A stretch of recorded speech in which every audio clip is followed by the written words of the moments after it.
Hello everyone. सो आप लोगों की प्रिपरेशन कैसी चल रही है? आई होप कि आप लोग रेगुलरली मॉक टेस्ट दे रहे हो। And let me ask you a question कि आप लोग मॉक टेस्ट देने के बाद क्या करते हो? लाइक सिर्फ अपने स्कोर्स देख के छोड़ देते हो? अगर हाँ, then you are missing out on a huge opportunity to improve your scores. And आज हम इस वीडियो में इसी चीज़ के बारे में बात करेंगे कि how to properly analyse your mock scores and हम अपनी गलतियों से कैसे सीख सकते हैं। So without further delay let's dive. So the first point is the big picture, overall and subject wise marks. आपको देखना है कि आपका ओवरऑल स्कोर कितना आ रहा है। इससे आपको पता चलेगा कि आप अभी करेंटली कहाँ स्टैंड करते हैं। देन सब्जेक्ट वाइज स्कोर्स पे जाइए। फॉर एग्जांपल आपके बायोलॉजी में अच्छे मार्क्स आ रहे हैं जबकि फिजिक्स में बहुत कम आ रहा है।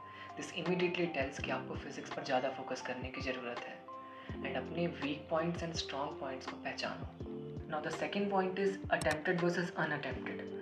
पहले अपने अनअटेम्प्टेड क्वेश्चंस को देखो and try to find out the reason why you didn't attempt that question.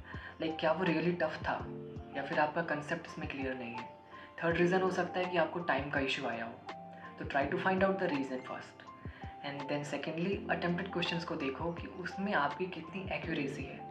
आपका करेक्ट वर्सेस इनकरेक्ट का रेशियो क्या है। अगर आपके इनकरेक्ट क्वेश्चंस ज़्यादा हो रहे हैं तो आपके चांसेस हैं कि आपकी नेगेटिव मार्किंग बहुत हो सकती है। सो इसको आपको मिनिमाइज़ करना है। और third and the most important thing is analysing your wrong answers. जो क्वेश्चंस आपके गलत हुए हैं उनका क्या रीज़न है वो आइडेंटिफाई करने का ट्राई करना है आपको। जो कि मोस्ट कॉमन रीज़न होता है सिली मिस्टेक्स। बहुत से बच्चे क्या करते हैं कि क्वेश्चन को थॉरली रीड नहीं किया। कुछ क्वेश्चंस में इंपॉर्टेंट कीवर्ड्स होते हैं जिसके ऊपर वो आंसर बेस्ड होता है, उस पर ध्यान नहीं दिया।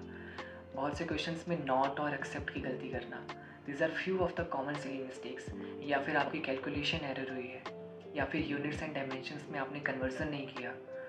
So this could be your silly mistakes जो आपके आंसर में गलतियाँ हो सकती हैं। तो इनको आइडेंटिफाई करो, इनको करेक्ट करो। एंड सेकेंड, आपकी कंसेप्चुअल मिस्टेक्स तो नहीं है कहीं। अगर ऐसा है तो तुरंत अपनी एनसीईआरटी उठाओ, अपनी रेफरेंस बुक उठाओ, जाके उसको पढ़ो। Another thing is time management. कहीं ऐसा तो नहीं है कि आपका question with in time limit पूरा ही नहीं हो पा रहा है। अगर ऐसा है तो आइडेंटिफाई करो किसी एक पर्टिकुलर सेक्शन में ज़्यादा टाइम तो नहीं लग रहा। कहीं ऐसा तो नहीं है कि आप किसी एक पर्टिकुलर क्वेश्चन में स्टक हो जाते हो। ऐसा बिल्कुल भी नहीं करना है। अगर कोई क्वेश्चन सॉल्व नहीं हो रहा है देन एक बार में नहीं हुआ, 2 बार में नहीं हुआ, उसको वहीं पे मार्क करो। देन बाद में आके उसको रिव्यू करो। कोई इस चक्कर में आप अपने ईजी वाले क्वेश्चंस भी छोड़ दोगे जबकि मार्क्स दोनों में 4 ही मिलने हैं। The last point is tracking your progress to know कि आप एक्चुअली इम्प्रूव कर रहे हो या नहीं। अपने प्रीवियस मॉक टेस्ट के स्कोर से अपने करंटली मॉक टेस्ट के स्कोर्स को कंपेयर करो और देखो कि आप इम्प्रूव कर रहे हो कि नहीं। कि ऐसा तो नहीं है कि आपका स्कोर कम हो रहा है या किसी एक पर्टिकुलर सब्जेक्ट में बार बार आपका स्कोर कम आ रहा है। अगर ऐसा है तो उस सब्जेक्ट पे ध्यान दो, ज़्यादा फोकस करो। एंड किसी पर्टिकुलर चैप्टर में अगर कम स्कोर आ रहा है देन उस चैप्टर को जाके फिर से रिवाइज़ करो। So these were few points which you should follow अगर if you truly want to improve your mock score. In the last मैं इतना ही कहूँगा कि mock test is a learning opportunity and इससे घबराना नहीं है, इससे सीखना है।